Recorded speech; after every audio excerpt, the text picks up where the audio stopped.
In all my years of in real estate investing, sometimes people misconceive where I came from, and they'll ask me a lot of times, they'll say, were your parents wealthy?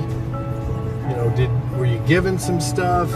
And my response to that is no. I had to work hard for literally everything I went after. And so then the biggest question always pops up. Well, Zach, what drives you?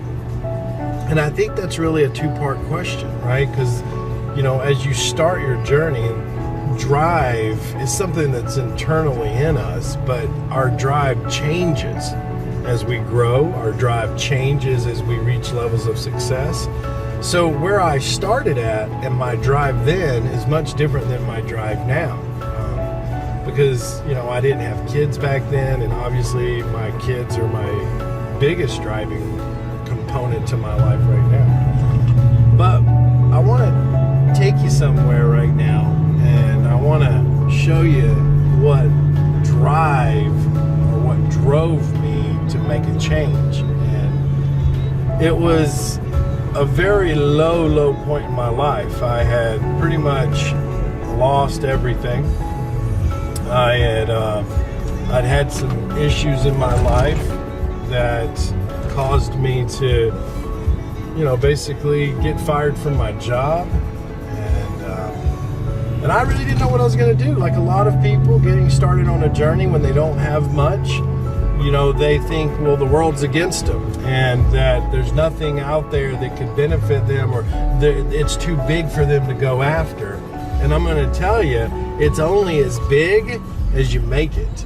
And so my journey when I started was a lot like most people. I had struggles. You got to think, I had lost my job. I didn't know what I was going to do or where I was going to go. And the challenge to that was I ended up having to move into a really bad part of town. It was a crack house, drug abuse house.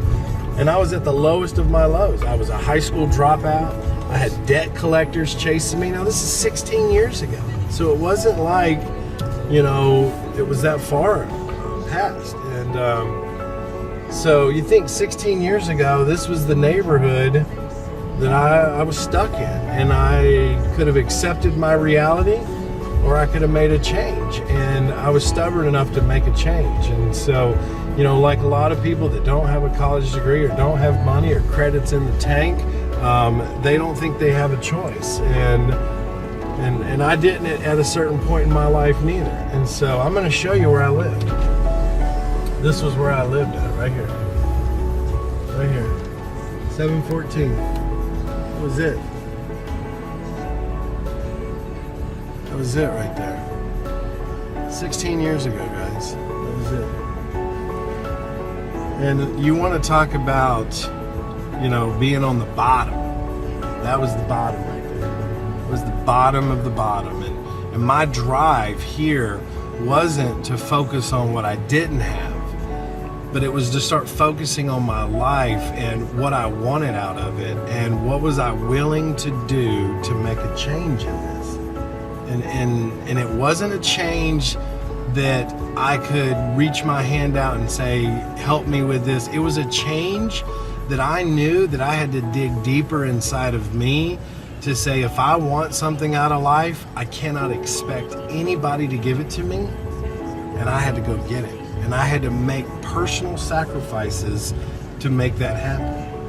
And so people always wonder, well, you got the big house now, and you got the boat and the cars, and you travel, but that wasn't what it was when I started. And what did it was this church I'm going to swing you through. They were doing what's called a community yard sale. And you could rent a spot in their parking lot for, I think it was like $75. And I didn't really have a whole lot. I mean, I ate a lot of ramen noodles and bread back then. But I came over here and I signed up for a spot, and I took literally everything I owned. Everything I owned. You name it, I hauled it right over here to this church. This is the church right here. And I'm going to show you the parking spot. And so I parked my truck that I had, And right over here, next to this tree right here, that was me right there in that parking spot, right by this tree. And I set up everything I owned in that spot, and I sold it all. Sold everything. Sold it all.